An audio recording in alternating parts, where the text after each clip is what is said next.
आज हम शुरू करने वाले हैं थोड़ी सी थ्योरी से। अगर आप मुझसे पूछोगे कि थ्योरी कौन से चैप्टर की इंपॉर्टेंट है, इस चैप्टर की सबसे इंपॉर्टेंट है। ऑलमोस्ट हर एग्जाम में, हर अटेम्प्ट में, हर आपके बोर्ड्स के एग्जाम में डिसोल्यूशन की थ्योरी पूछी गई है, क्योंकि इसकी एक्चुअली में प्रॉपर थ्योरी है।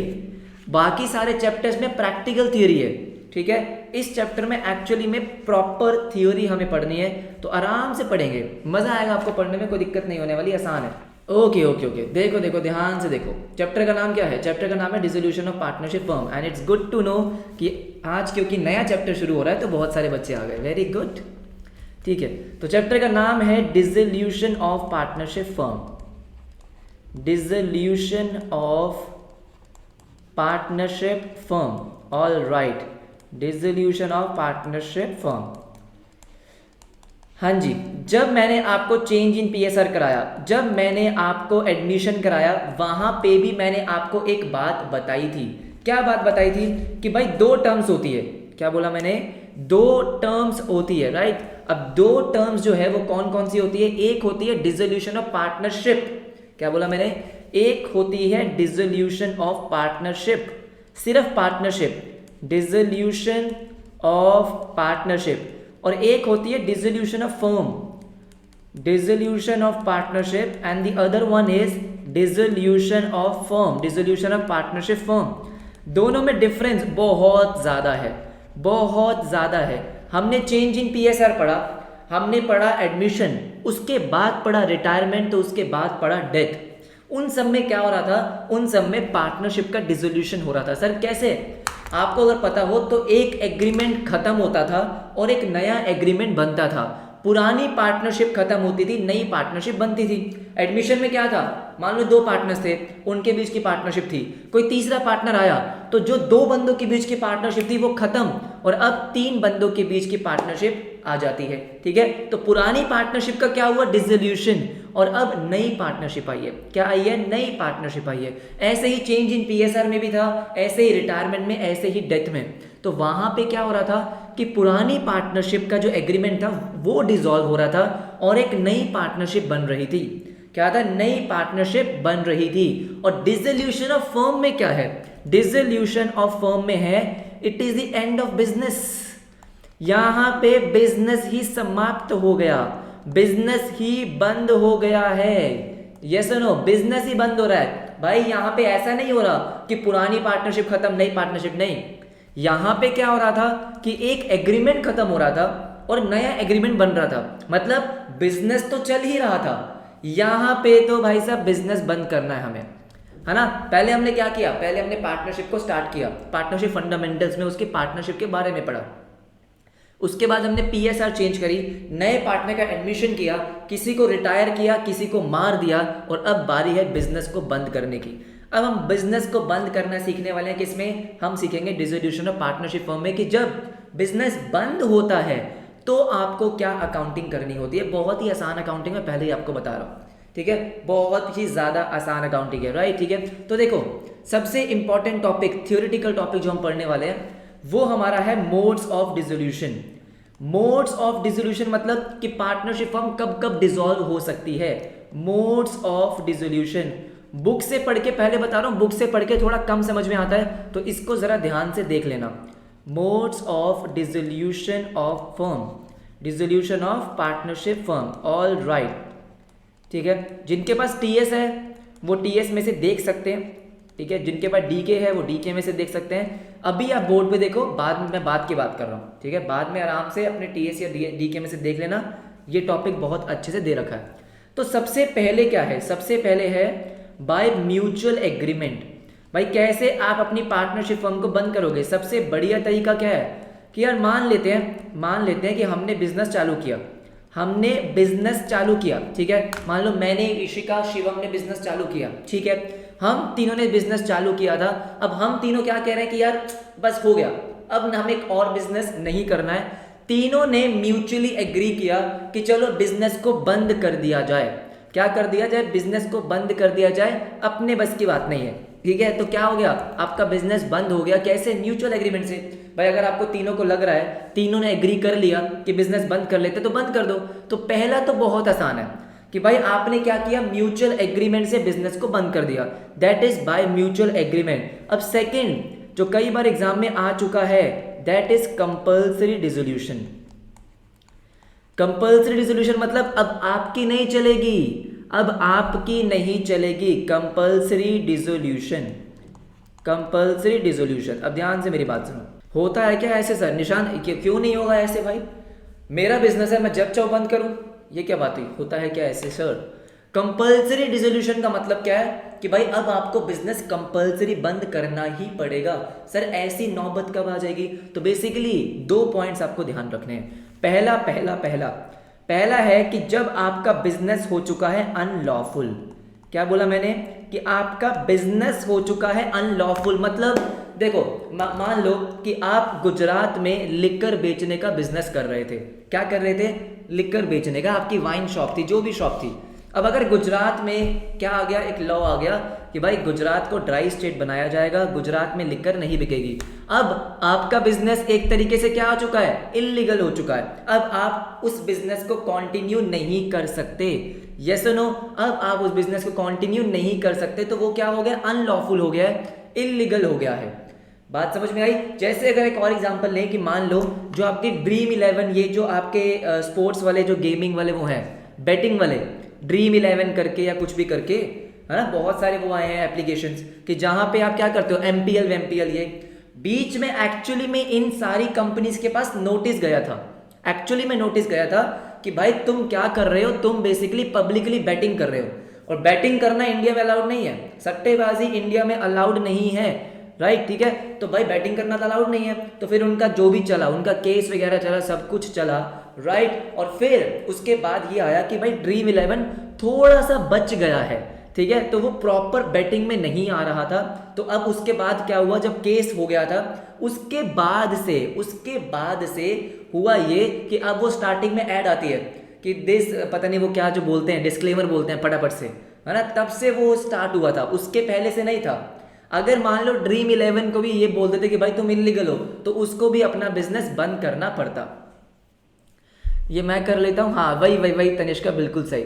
स्टॉक मार्केट बेसिकली मैं उसको ऐसे सट्टा नहीं बोलता हूँ, वो एक प्रॉपर एक आप उसको बिजनेस मान सकते हो, subject to financial risk, right, यही सब चीजें। इसके बाद देखो, इसके बाद क्या है, इसके बाद सेकंड पॉइंट है ऑल पार्टनर्स और एक्सेप्ट वन, ऑल पार्टनर्स और एक्सेप्ट वन क्या हो चुके हैं, इंसॉल्वेंट हो चुके हैं।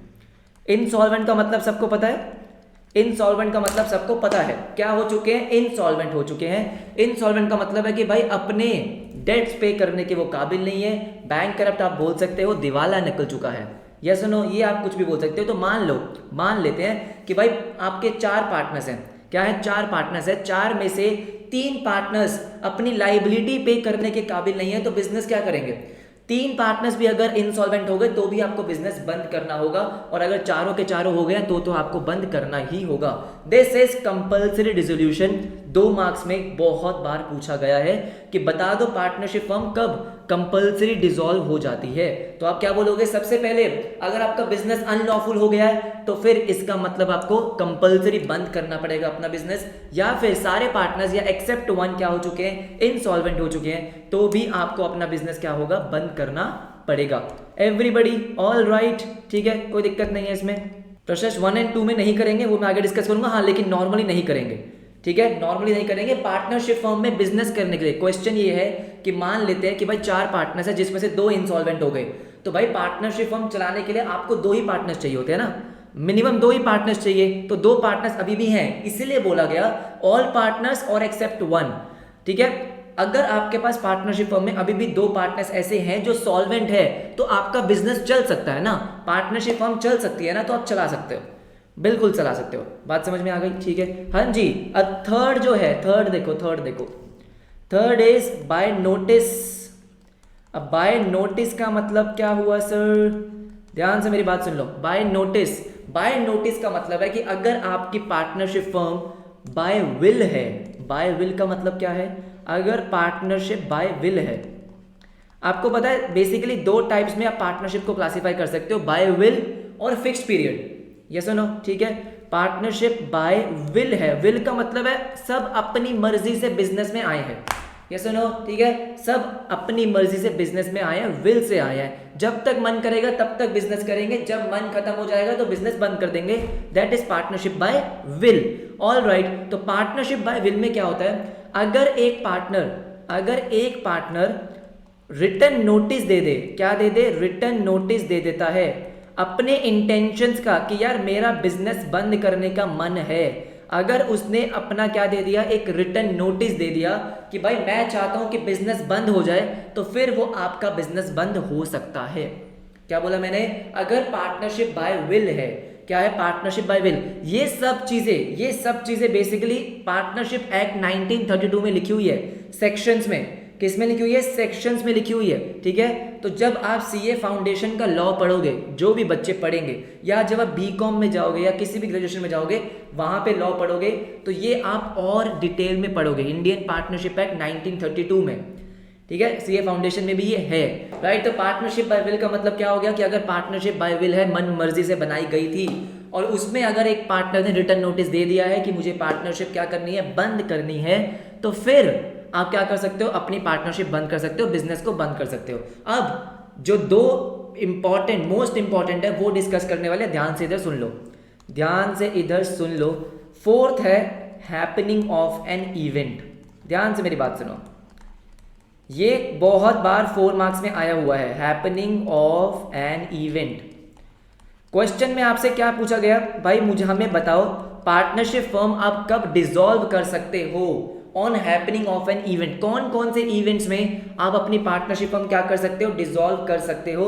अब इसमें एक चीज आपको ध्यान रखनी है कि ये सिर्फ तभी डिसॉल्व होगी if the partnership deed provides. क्या बोला मैंने, अगर ये पार्टनरशिप डीड में लिखा होगा कि ऐसा होने पे बंद कर देना, तो ही बंद होगी। मतलब मैं यहां लिख देता हूं, if the partnership deed so provides, if partnership deed so provides. और यही एक पॉइंट है जिसमें सबसे ज्यादा कंफ्यूजन होती है बहुत सारे बच्चों को, तो ध्यान से देख लो, इफ पार्टनरशिप डीड प्रोवाइड्स। अच्छा ठीक है सर, क्या है, ध्यान से मेरी बात सुनो।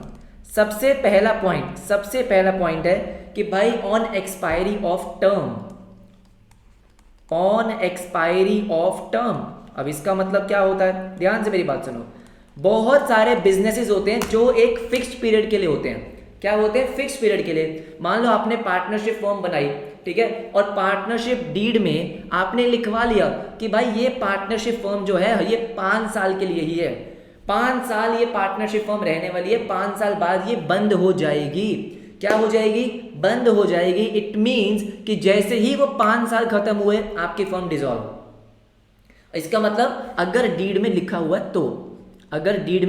है तो ऐसा तब होगा, राइट। तो अगर आपने डीड में लिखवा दिया कि सुनिए 5 साल का पीरियड है, 4 साल का पीरियड है, 2 साल ही बिजनेस करेंगे, उससे ज्यादा हम काम नहीं करेंगे लाइफ में, हमें बस 5 साल बिजनेस करना है, 5 साल में 500 करोड़ कमाने हैं, और उसके बाद हम बिजनेस को बंद कर देंगे, तो ठीक है। जब वो टर्म एक्सपायर हो जाएगा तब आपको बिजनेस बंद कर देना है, ठीक है। अब सेकंड देखो, सेकंड क्या है, सेकंड है ऑन कंप्लीशन ऑफ वेंचर। अच्छा अब ये क्या है, जरा ध्यान से मेरी बात सुनो। बहुत सारी ऐसी पार्टनरशिप फर्म्स होती है, बहुत सारे ऐसे बिजनेसेस होते हैं कि भाई जो एक स्पेसिफिक पर्पस के लिए बनाए जाते हैं। मान लेते हैं कि भाई आपने अपना बिजनेस चालू किया, क्यों, कि भाई आपको रोड बनाने का प्रोजेक्ट मिला है। क्या बनाने का, रोड्स बनाने का प्रोजेक्ट मिला है, ठीक है। तो आपने इसलिए क्या किया, पार्टनरशिप फर्म चालू करी। जैसे ही वो प्रोजेक्ट खत्म हुआ आपने वो बिजनेस बंद कर दिया।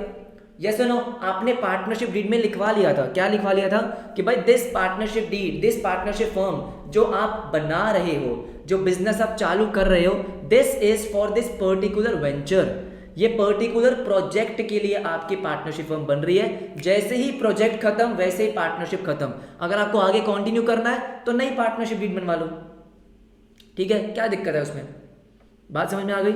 मान लो कि आप 4 लोग हो, आप चारों की अलग एक्सपर्टीज है। मान लो मैं आर्किटेक्चर हूँ, एक इंजीनियर है, एक डिज़ाइन का बंदा है, एक मैकेनिकल का बंदा है, एक सिविल का बंदा है, ठीक है। अब वो सारे मिलकर आ गए रोड बनाने के लिए, रोड बनाने के लिए आ गए, सब मिले हैं, क्यों? क्योंकि उनको प्रोजेक्ट कंप्लीट करना है, अकेले कोई कर नहीं सकता। जैसे ही वो प्रोजेक्ट कंप्लीट हो जाएगा वो बंद हो जाएगा। हाँ जी, देखो थर्ड। अब थर्ड जो है ना वो बहुत बच्चों को कंफ्यूज करता है।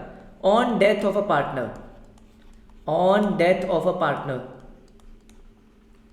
मतलब मान लो चार पार्टनर है, चार में से एक की डेथ हो गई, तब भी आपकी पार्टनरशिप फर्म बंद हो सकती है, प्रोवाइडेड आपने पार्टनरशिप डीड में ये लिखवाया था कि भाई सुनो, आपकी दोस्ती बहुत पक्की है, ठीक है, दोस्ती बहुत पक्की है, हम चार लोग मिलके बिजनेस कर रहे हैं, चारों में से अगर एक भी ये दुनिया छोड़ के गया तो बिजनेस खत्म, हम तीनों बिजनेस नहीं करेंगे, करेंगे तो चारों करेंगे, नहीं तो नहीं करेंगे। तो इसका मतलब क्या हुआ कि अगर पार्टनरशिप डीड में आपने लिखवा रखा है कि on death of a partner आपके पार्टनरशिप फर्म डिसॉल्व हो जाएगी, तभी होगी, विच मीन्स कि वैसे नॉर्मली नहीं होती है यार, अभी बढ़कर आए हैं डेथ। ऐसा हो रहा था क्या कि किसी पार्टनर की डेथ की वजह से फर्म डिसॉल्व हो रही थी? नहीं, ऐसा तो नहीं हो रहा था।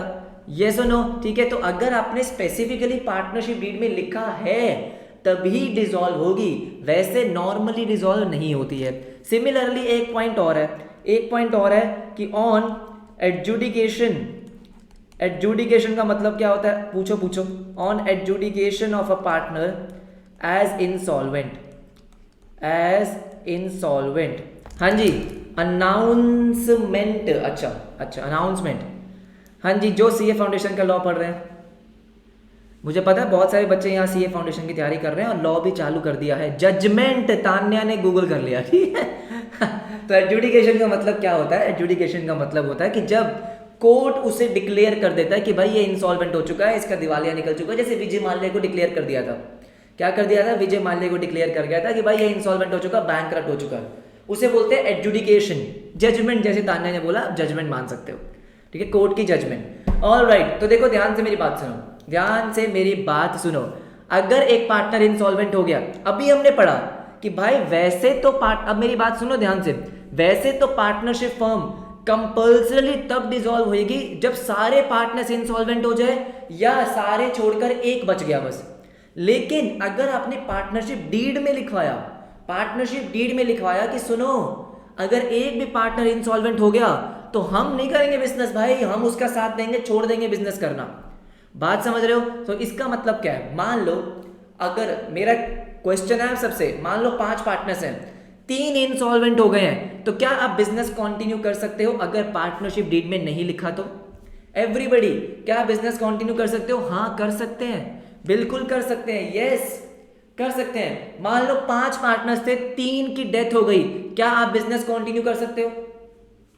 क्या आप बिजनेस कंटिन्यू कर सकते हो? हाँ जी, बिल्कुल कर सकते हैं, यस कर सकते हैं। मान लो कि 5 पार्टनर्स थे, 1 की डेथ हो गई, लेकिन आपने पार्टनरशिप डीड में लिखा था, क्या लिखा था कि भाई किसी भी एक पार्टनर की डेथ से फर्म बंद हो जाएगी, तब क्या बिजनेस कंटिन्यू कर सकते हो? नहीं, तब आप बिजनेस कंटिन्यू नहीं कर सकते हो, बिल्कुल नहीं कर सकते। बात समझ में आ गई? ठीक है। की 4th पॉइंट रिपीट कर दो। हाँ, अरे सारे रिपीट कर रहा हूँ भाई, बहुत इंपॉर्टेंट है, सारे ही रिपीट कर रहा हूँ, आओ फटाफट से, अभी एक और रहता है।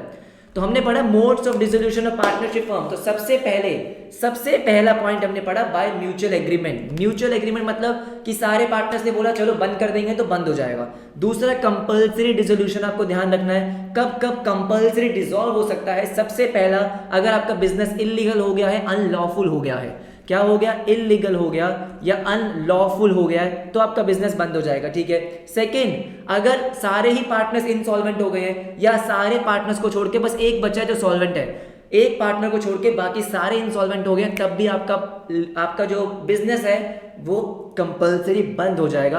देन बाय नोटिस, अगर पार्टनरशिप बाय विल है, अपनी मर्जी से शुरू करेंगे, अपनी मर्जी से बंद करेंगे, उस केस में अगर एक पार्टनर रिटर्न नोटिस दे देता है कि भाई मेरा मन कर रहा है बिजनेस बंद करने का, तो बिजनेस बंद हो सकता है। चौथा है on happening of an event, कब किस सिचुएशंस में पार्टनरशिप फॉर्म बंद हो सकती है। 4 पॉइंट है, लेकिन वो 4 पॉइंट तभी एप्लीकेबल है अगर पार्टनरशिप डीड में लिखा हुआ है।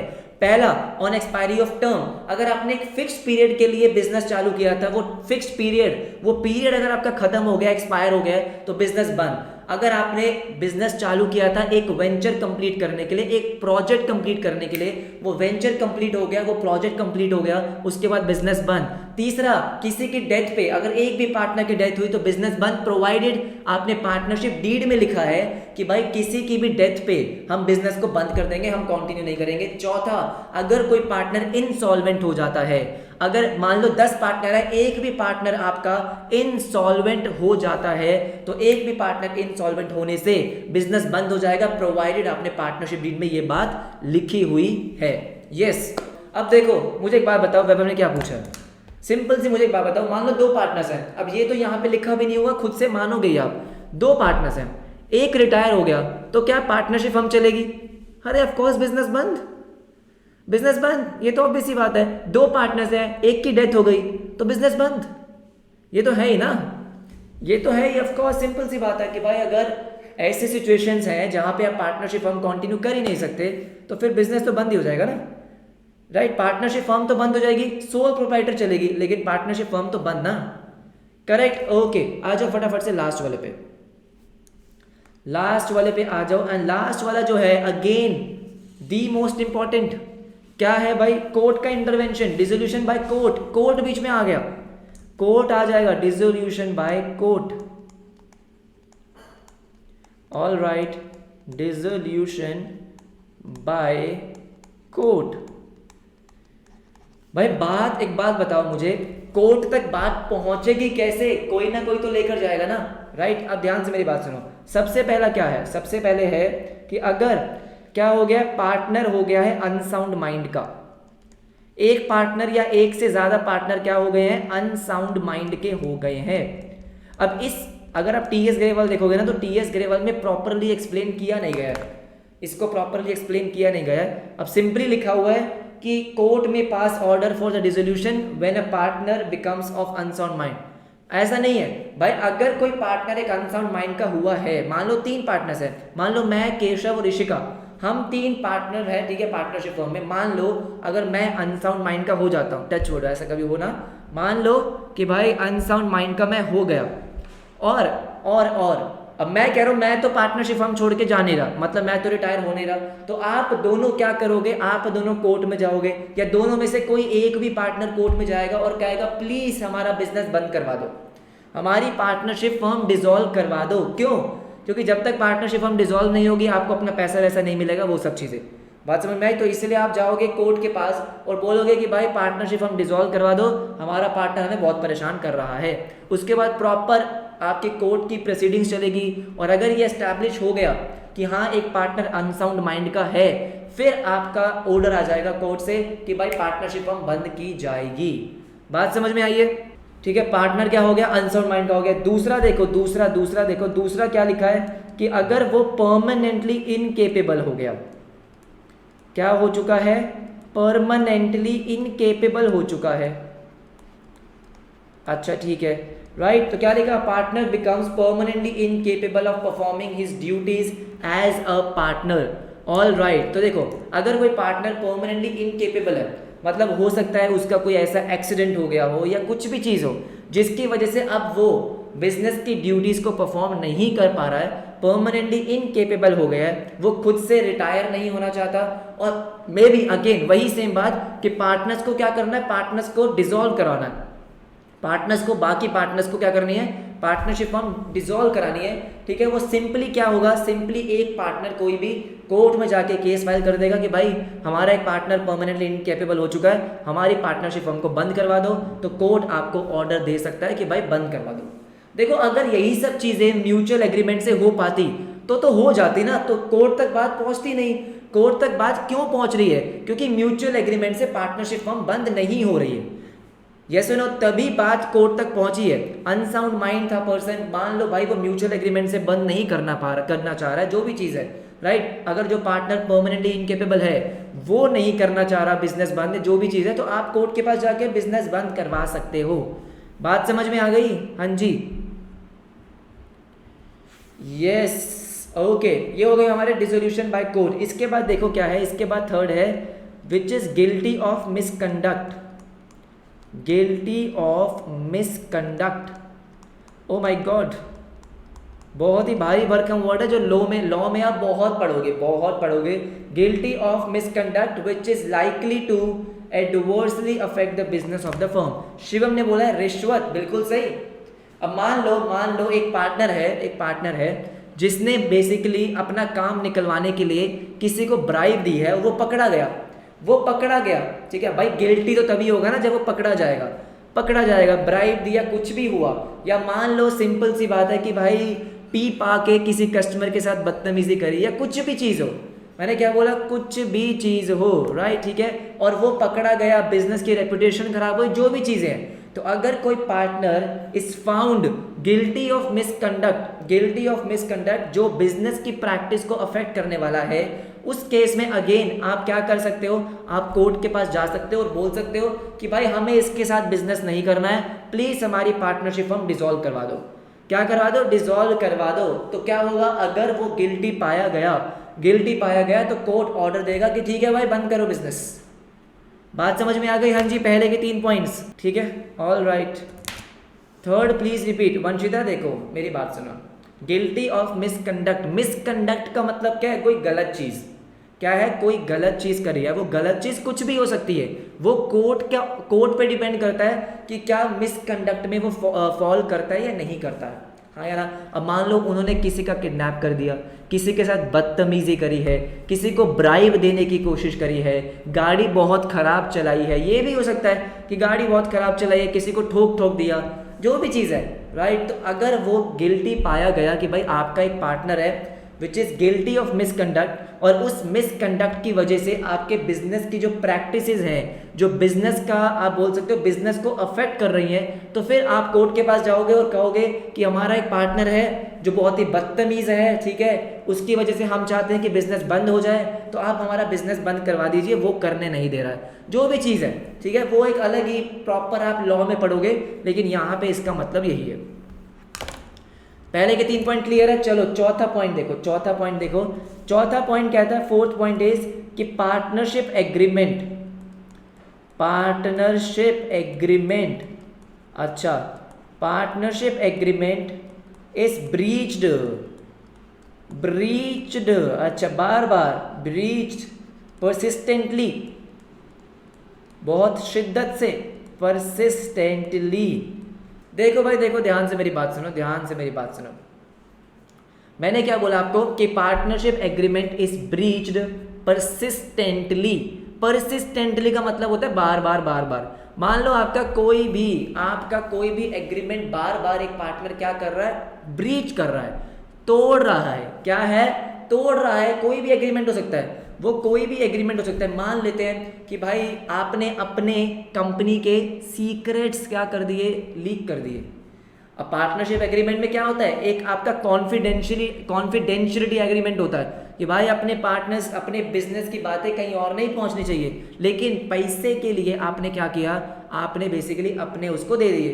क्या दे दिए? बेसिकली वो दे दिए, लीक कर दिए। ऐसे बहुत सारे बिजनेसेस करते हैं ना, बिल्कुल करते हैं, ठीक है। तो अगर पार्टनरशिप एग्रीमेंट बार तोड़ा जा रहा है, बार ब्रीच किया जा रहा है, तो कोई बाकी पार्टनर्स में से कोर्ट में जाएगा कि भाई साहब हमें इससे छुटकारा चाहिए, प्लीज हमारी पार्टनरशिप हम डिसॉल्व करवा दीजिए, हमें बिजनेस करना ही नहीं है, हम कि कोई और बिजनेस बाद में कर लेंगे। बात समझ में आई है भाई? पहले 4 पॉइंट। नेक्स्ट पॉइंट ना बहुत जबरदस्त है। नेक्स्ट पॉइंट क्या है? देखो नेक्स्ट पॉइंट कहता है कि if court finds dissolution of the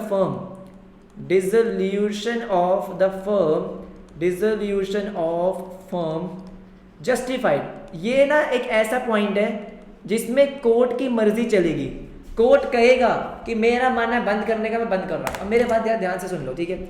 इसका एक एग्जाम्पल क्या है? एग्जाम्पल मैं आपके बुक में दे नहीं रखा, मैं बता देता हूँ। इसका एग्जाम्पल है डेडलॉक बिटवीन द मैनेजमेंट। अब डेडलॉक का मतलब क्या होता है? गलत लिख दिया मैंने। अच्छा सुन लो, ध्यान से मेरी बात सुनो। मान लो आपका एक ऐसा बिजनेस है जिसमें मैनेजमेंट के जो टॉप लेवल मैनेजमेंट है या सिंपली पार्टनर्स हैं, बेसिकली उनमें 36 का आंकड़ा है। क्या है? 36 का आंकड़ा है। बस वो एक दूसरे को बर्बाद करना चाहते हैं। क्या करना चाहते हैं? बर्बाद करना चाहते हैं, ठीक है। मतलब ऐसे रिवेंज के मोड में है सारे के सारे पार्टनर्स कि मैं तेरे को बर्बाद कर दूंगा, मैं तेरे को छोड़ूंगा नहीं, ये वो चीज़ें, राइट। मतलब इसे बोलते हैं डेडलॉक। क्या बोलते हैं? डेडलॉक। तो अगर कोर्ट को लगता है कि भाई पार्टनर्स के बीच में डेडलॉक हो चुका है, वो अब साथ में बिजनेस कर ही नहीं सकते, साथ में कोई चांस ही नहीं है बिजनेस करने का, तो फिर क्या हो जाएगा? डाइवोर्स हो जाएगा। मतलब बिजनेस को बंद कर दिया जाएगा, बिजनेस को बंद कर दिया जाएगा। ये एक एग्जाम्पल है। तो ये वाला जो पॉइंट है ना, इसमें कुछ भी आ सकता है, कुछ भी आ सकता है, ठीक है, कुछ भी आ सकता है कि भाई सिंपल सी बात है कि अगर बिजनेस, अगर कोर्ट को लगता है, कोर्ट को लगता है, हाँ शिवम कोर्ट रीजन तो देगी, ऑफ कोर्स देगी, ठीक है। अगर कोर्ट को लगता है, कोर्ट जस्टिफाई कर देगा उसको कि भाई मैं बिजनेस इसलिए बंद कर रहा हूँ। बात समझ में आई? कोर्ट को कैसे पता चलेगा, वो अलग कहानी है हर्षित, ठीक है। कोई ना कोई, अब मान लो हो सकता है कोई PIL फाइल कर दे, कोई भी तीसरा बंदा भी जाके फाइल कर दे कि भाई इस बिजनेस में कुछ ठीक नहीं चल रहा है, इस बिजनेस को देख लो, ये बिजनेस पब्लिक के लिए भी हार्म कर सकता है। भाई जब रिवेंज मोड पे हो, ठीक है। अब मान लो एम्प्लॉयज है, ठीक है, अगर आपको ऐसा लग रहा है कि यार ये सारे के सारे जो पार्टनर्स हैं वो डेडलॉक में है, मतलब कोई कोऑर्डिनेशन नहीं है, क्या पता वो एम्प्लॉयज की सैलरी ना पे करें, बिल्कुल हो सकता है। क्या पता है वो किसको हार्म करें, क्या करें, वो प्रोडक्ट्स खराब बनाना चालू कर दें, हो सकता है ना। मान लो एक पार्टनर है जो प्रोडक्शन का हेड है, जो प्रोडक्शन का हेड है, दूसरे पार्टनर ने उसमें जहर मिला दिया, कुछ भी हो सकता है। मैं आपको वैसे ही हाइपोथेटिकल सिचुएशन बता रहा हूँ। तो कोर्ट क्या बोलेगा? भाई तुम बिजनेस बंद करो, क्या करो? बिजनेस बंद करो। बात समझ में आ गई? हाँ जी। यार देखो, बुक में ना आपको एक लाइन दे रखी है, वो लाइन पढ़ के आपको कुछ समझ में नहीं आएगा, तो इसलिए मैं आपको कुछ भी एग्जांपल दे रहा हूँ, बस रिलेट करके समझ लो अगर समझ सकते हो तो, नहीं तो बुक में तो आपको दे ही रखा है। और एग्जाम में इंपॉर्टेंट है, एग्जाम के लिए बहुत इंपॉर्टेंट है, आना ऑलमोस्ट 100% चांसेस होते हैं इसके आने के, ठीक है। एक और लास्ट पॉइंट और फिर ये टॉपिक खत्म। देखो ध्यान से, लास्ट पॉइंट क्या है? लास्ट पॉइंट है कि business can not be continued, business can not be continued, can not be continued, can not be continued या कैरिड ऑन, या सिंपल लिख दो can not be carried on, can not be carried on accept at a loss, accept at a loss. क्या मतलब है इसका? ध्यान से मेरी बात सुनो। अगर आपका बिजनेस ऐसा हो चुका है, ऐसा हो चुका है कि भाई वो सिर्फ लॉस में ही चलेगा, उसमें प्रॉफिट होने के कोई चांसेस ही नहीं है, तो भी कोर्ट आपको ऑर्डर दे सकते हैं कि बंद कर दो। कोई भी पार्टनर चला जाएगा कि भाई हमारा बिजनेस बंद करवा दो, लॉस के लॉस जा रहा है, प्रॉफिट होने के कोई चांसेस नहीं है। सर ऐसा कौन सा बिजनेस? मान लेते हैं कि लेट्स से जो सीडीज आती थी, अगर आपको याद हो, ठीक है, सीडी आती थी, सीडी मूवी की सीडीज आती थी। अरे पेटीएम नहीं रे अरे पेटीएम नहीं भाई, पेटीएम नहीं, अरे पेटीएम जोमेटो प्रॉफिट में आएंगे, टेंशन मत लो, कभी ना कभी आएंगे, ठीक है।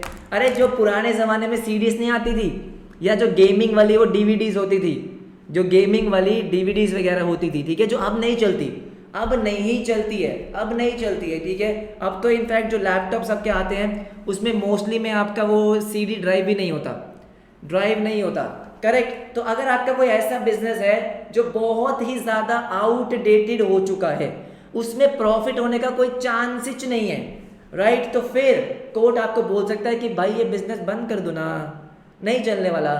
बात समझ में आई? समझ गया ना तुम? समझ गया ना? मैं फटाफट से जो ये कोर्ट वाले हैं वो रिपीट कर रहा हूँ, देख लो। पहला क्या है? पहला आपका है कि भाई अगर कोई पार्टनर अनसाउंड माइंड का हो गया है तो कोर्ट आपको बोल सकता है, क्या कर सकता है कि भाई बंद कर दो। दूसरा, अगर कोई पार्टनर परमानेंटली इनकेपेबल हो गया है, क्या हो गया? परमानेंटली इनकेपेबल हो गया है, तो बिजनेस बंद कर दो। थर्ड, अगर वो गिल्टी है ऑफ मिसकंडक्ट, जिससे आपका बिजनेस इफेक्ट हो रहा है, तो अपना बिजनेस बंद कर दो। चौथा, अगर पार्टनरशिप एग्रीमेंट वो बार बार ब्रीच कर रहा है, परसिस्टेंटली कॉन्टिन्यूसली ब्रीच कर रहा है, तोड़ रहा है, तो बिजनेस बंद हो सकता है, कोर्ट बोलेगा बिजनेस बंद कर दो। और अगर किसी भी रीजन की वजह से कोर्ट को लगता है कि बिजनेस बंद हो जाना चाहिए, कोर्ट के अपने रीजंस, ठीक है, और उसको जस्टिफाई करेगा वो, अगर उसको लगता है वो जस्टिफाइड है कि भाई बिजनेस बंद हो जाना चाहिए, तो बंद हो जाएगा। और अगर आपका बिजनेस सिर्फ और सिर्फ लॉसेस में ही कंटिन्यू होने वाला है, तो भी आपका बिजनेस बंद हो जाएगा। अगर कोई चांस नहीं है प्रॉफिट में आने का, तो बंद करो ना भाई, क्यों चला रखा बिजनेस? एवरीबडी आ गया? 100% क्लियर। इंपॉर्टेंट है भाई, इंपॉर्टेंट है। आ गया समझ में, एक बार खुद से भी पढ़ लेना अपनी बुक में से।